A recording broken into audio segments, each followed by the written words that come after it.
Hi everyone, I'm back to read Chapter 4 of Caroline's Secret Message, Book 2. And Chapter 4 is called Papa. After an early breakfast the next morning, Mama and Caroline sailed on to Kingston. Caroline was excited and nervous and tired. She sat up late the night before, working carefully on her embroidery map. Uncle Aaron and Aunt Martha had identified the location of every friend who could no longer be trusted, as well as waterways patrolled most often by British gunboats. Caroline had carefully stitched a warning X at each trouble spot. Now her heart seemed to bang against her ribs as they approached Point Frederick, where Papa was being held. She hadn't been so close to Papa in months. She had to clench her teeth to keep from yelling, "Mom and I are here, Papa. We've come to help you escape." As she and Mama pulled the skiff up on the beach, a young soldier trotted toward them. He wore white trousers and a scarlet coat with a white crossbelt. His musket held a long bayonet.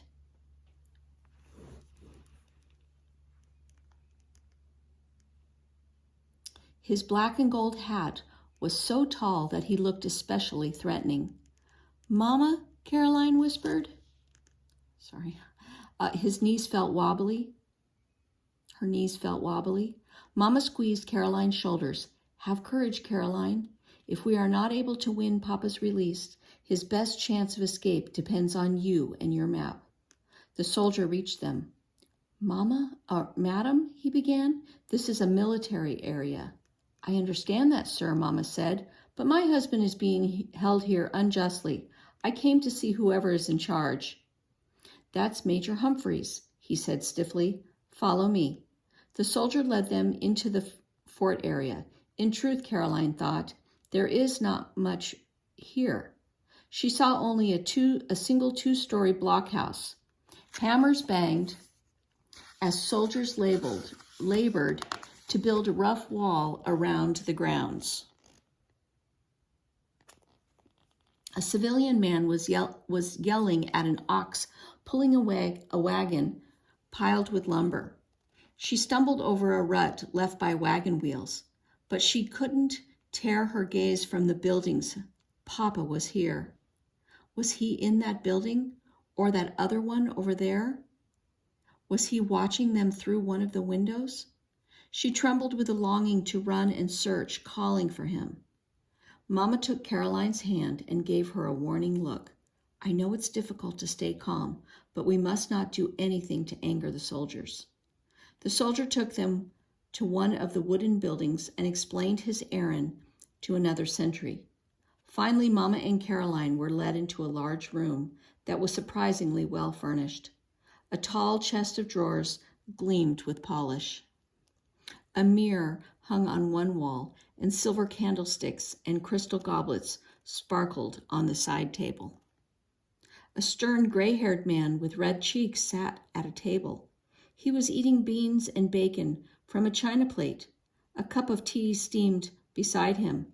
Several papers were fanned on the table in front of the man's breakfast. He wiped his mouth on a linen handkerchief and rose to meet Mama and Caroline. "I'm Major Humphreys. You're looking for one of my prisoners, I'm told." He waved his hand toward two chairs. "Please sit." Mama introduced them. Caroline perched on the edge of her chair. It seemed impossible that they were truly here, inside a British fort, talking to a British officer. "You've been holding my husband, John Abbott, since last June," Mama began. "He was taken from a merchant ship before we knew that war had been declared. His absence makes life very difficult for me and my daughter." Caroline tried to look frightened and needy. That part wasn't hard. "So I ask you, sir, to release my husband," Mama finished. "He's done nothing wrong." The major shook his head. "I'm sorry, madam. We know Mr. Adam is a shipbuilder. We simply cannot release him." Mama sat very tall. Her hands clenched in her lap. For a moment she pressed her lips together. Finally she said, "Well then, sir, I would like to see my husband." He shook his head. "Can't be done." "Sir," Mama said, "surely you will not be so unkind. I have brought a bit of food, a Bible, and a warm shirt. My husband was taken in the springtime, and now winter is on its way." A burst of laughter rang from one of the next rooms. Caroline felt anger rise hot in her chest. How she hated those soldiers and their carefree laughter. She hated Major Humphreys and his china plate full of food and his fancy furniture. She hated the British flags hanging on his walls. Major Humphreys rubbed his nose. "This country is full of spies, ma'am. Just last week, a woman selling potatoes tried to smuggle a message to one of the prisoners." "No, my answer is no." Caroline stared at him. She didn't think she could bear to be so close to Papa without being permitted to see him. "Sir, I beg you," Mama's voice trembled. "I have not seen my husband in 4 months. I need to know that he is well." "I assure you he is well, and that is the best I can do for you." Major Humphreys beckoned to the soldiers who had brought them. "Jenner, escort these ladies to their boat. They're going home." "Please, sir," Caroline cried desperately. "I haven't seen my papa in ever so long." One tear slid down her cheek, and she didn't wipe it away. "Do you have any daughters?" Major Humphreys studied her. Caroline forced herself to look back at him. The shrill and rattle of fife and drum drifted into the room. Finally, the officer sighed. "I do, child, I do. They're all grown now, but no less dear to me for that." He looked at Jenner. "Take the child to see her father. A short visit, mind. Mrs. Abbott, you may wait in the hall." Mama took Caroline's hand. "Give Papa my love," she said. The look in her eyes gave Caroline another message, and give Papa the information he needs to make a safe escape. The knots in Caroline's stomach pulled tighter. She was about to see Papa, but she had never imagined visiting him without Mama. "Be brave," she commanded herself. It was time to stitch together her courage. Jenner led Caroline across the yard to the blockhouse, where another guard was on duty. He had a long scar on one cheek. Caroline didn't want to think about how he might have gotten that scar. The major said you could see Mr. Abbott. Jenner explained to the blockhouse guard. "We need to search her cloak and her basket." Caroline's skin felt prickly.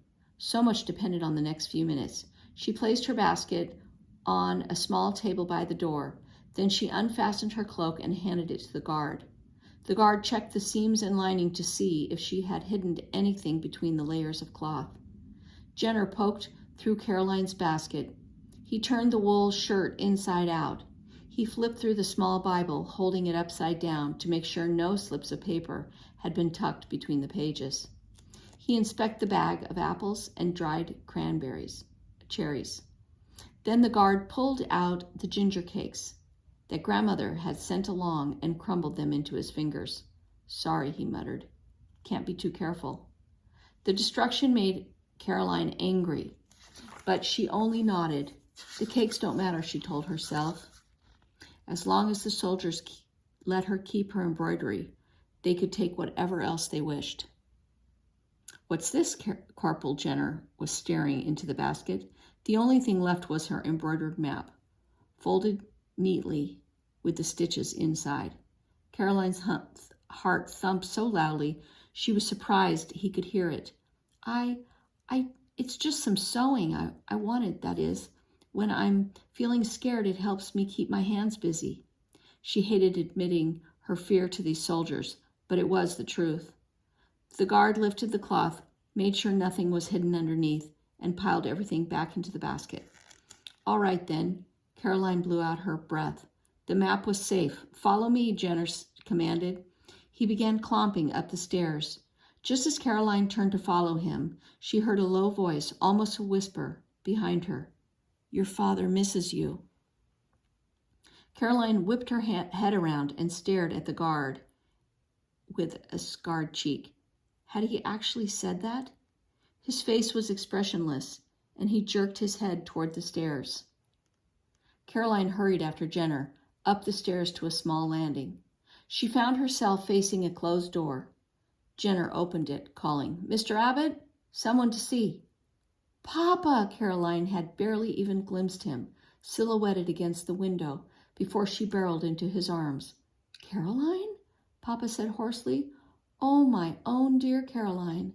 He squeezed her so tightly that she could hardly breathe.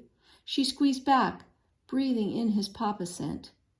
The two of them might have stayed so forever if Jenner hadn't coughed to get their attention. Suddenly Caroline remembered Major Humphreys' last order. A short visit, mind. Reluctantly, she pulled herself from Papa's arms. The room held a cot with a straw mattress and a small table. The table was littered with scraps of wood. Caroline recognized her father's work in a partially completed model sloop. He'd always enjoyed working with his hands, especially making model ships. Caroline was grateful that the guards had provided him with simple tools and supplies. "You sit on the bed," Jenner told Papa, "and you, miss, sit over here." He pointed Caroline to a chair. "You two have 10 minutes to talk." "Caroline, quickly give me the news," Papa said. "How is everyone at home?" "We're all well," Caroline said firmly. "Mama is here, but the Major wouldn't let her see you. Grandmother has some aches, but she's well too. But how are you?" Papa was much thinner than she had remembered. His shirt was dirty with several neatly mended rips. His eyes were the same, though, and his gentle smile. "I'm well also," he said, "missing you all terribly, of course. But the guards have been kind. I'm allowed to stroll about outside sometimes. One guard plays a game of chess or dominoes with me every day." Caroline was glad for those things, but looking at the model sloop made her heart ache. Papa was a sailor at heart. He needed to be out on open water, not caged in a tiny room. She glanced at Jenner. He leaned against the wall, watching. "I can feel sad for Papa later," she reminded herself. Right now she had important work to do, and not much time to do it. She forced down a wave of panic and tried to look calm as she began to unpack the basket. "I brought you a few things, Papa." "Leave them on the table," Jenner ordered. Caroline carefully placed the shirt, the fruit with the crumbled cake, and the Bible beside the wood scraps. "Thank you," Papa said. He looked very happy with the gifts. Caroline glanced again at Jenner, who stared back. She felt as if a clock were ticking inside her chest. She pulled her sewing from the basket, her fingers slick with sweat. She had trouble grasping the needle she'd left threaded with green silk. "Please, Caroline, talk to me of home," Papa said urgently. While Caroline tried to think of a way to give Papa the information he needed, she rambled nervously from one story to the next. She'd put up 6 crocks of pickles, but the bean crop had been poor. Grandmother was still helping her learn to bake bread. Inkpot's latest game involved dropping dead mice by her bed. And all the while, time raced past. "Just a few more minutes," Jenner warned. "I have to try," Caroline thought desperately. She might never have another chance. Papa might not ever have another chance. Just then, men started shouting somewhere outside. "What in heaven's name?" Jenner muttered. He stepped to the window. Just then, now, Caroline thought. She forced herself to go on with her story, and Mrs. Shaw set a pan of new soap out to dry in the sun. As Caroline spoke, she quickly spread her embroidery against the side of her leg, holding it so that Papa could see the map. She showed the eastern tip of Ontario, which she'd created carefully from silk thread. With one shaking finger, Caroline pointed to the new black X she'd stitched on the island where the Baxter family lived. An X to signal, "Don't go there. It's not safe." Papa glanced at the map and then back at her. He looked puzzled. Caroline met his gaze fiercely, willing him to understand what she was trying to tell him. "And the next time Mrs. Shaw looked out the window," she continued, "we saw a raccoon nibbling at that soap." Caroline dared a glance at Jenner, who was still watching some commotion in the yard below. Then she moved her finger to another X. Papa looked completely baffled. "Oh, Papa, please understand." Caroline begged silently. Moving only her finger, she pointed straight at Papa. Then she touched the X and shook her head slightly. "Not safe." She mouthed the word silently. "Blasted oxen are nothing but trouble," Jenner mumbled as he turned away from the window. Oh no, Caroline thought. She hadn't had a chance to point to every X. Did Papa even understand? She needed more time. She bent her head and pretended to stitch on one edge of the fabric, leaving the embroidery draped casually over her lap so that Papa could see it. What would happen if Jenner spotted her trick? Would he arrest her? Would he punish Papa? Her voice sounded breathless as she tried to continue her story. So now Seth jokes that we've got the cleanest raccoons in New York." She darted a glance to Papa. He was studying the map intensely now. And then, "That's all," Jenner said. "Time for you to go." Caroline's heart felt ready to crack in two. "Oh, my dear daughter," Papa whispered. Without asking for permission from Jenner, Caroline ran to her father and gave him another hug. "I'm trying to stay steady," she whispered. "I'm trying to ride the storms through to better weather." Papa held her close for a moment before gently pulling her away. "That's my girl," he said. He swiped at his eyes and then gave her a firm look. "Thank you for coming, Caroline. Thank you for the shirt and the fruit and the Bible." And he let his gaze flick to the embroidery map as she folded it back into her basket. "Thank you for everything." Okay, and that was the end of chapter 4. And next time we will read chapter 5.